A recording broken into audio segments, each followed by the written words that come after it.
오늘은 요엘 2장 28절에서 29절까지의 말씀을 함께 나누겠습니다. 이 본문을 제가 여러분들에게 읽어드립니다.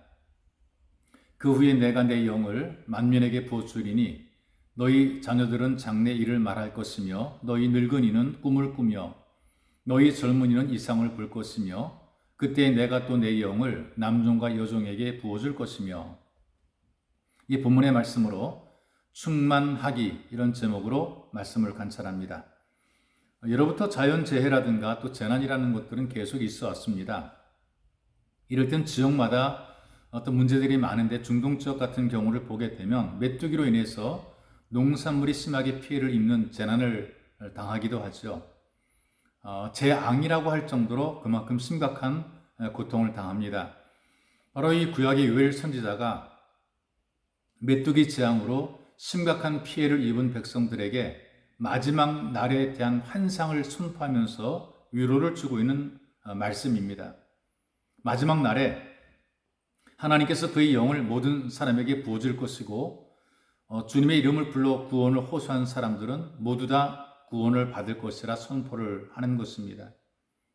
오늘날 우리들이 이해하기 쉽도록 설명하자면 남녀노소 빈부귀천을 막론하고 누구나 회개하게 되면 성령을 받을 수 있다는 말씀이죠.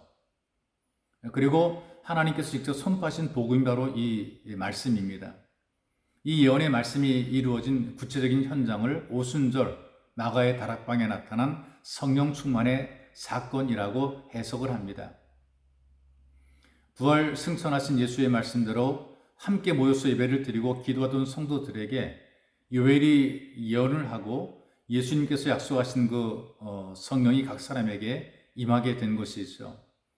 그 전까지는 하나님께 특별하게 일을 위해서 또 선택한 그런 사람들에게만 제한적으로 하나님의 영이 임했습니다. 예를 들면 성막을 건축할 때에 하나님의 뜻을 헤아려 여러 가지 성물을 제작할 수 있는 특별한 재능을 발휘할 수 있도록 부살렐과 오홀리압이라는 사람에게 성령을 부어 주었습니다. 그래서 그들이 성령 충만한 가운데에 성막의 기구를 만들어 냈던 것이죠. 또 이스라엘이 위기에 처하게 되었을 때에 그들을 구출해 내릴 수 있는 능력을 주시기 위해서 사사들에게 성령을 충만하게 만들어 놓으셨습니다. 성령 충만한 가운데 그들은 리더의 역할을 감당했던 것이죠.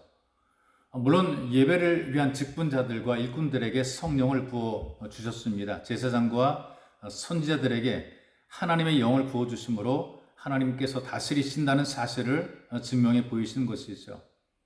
근데 마지막 날에는 누구든지 주의 이름을 부르는 자들에게 하나님의 영을 부어 주시겠다라고 선포하신 것입니다. 그래서 하나님의 영으로 충만케 된 사람들은 꿈을 꾸고 환상을 보며 하나님의 다스리심에 대한 확신을 가지고 영원한 소망을 품게 되는 것입니다.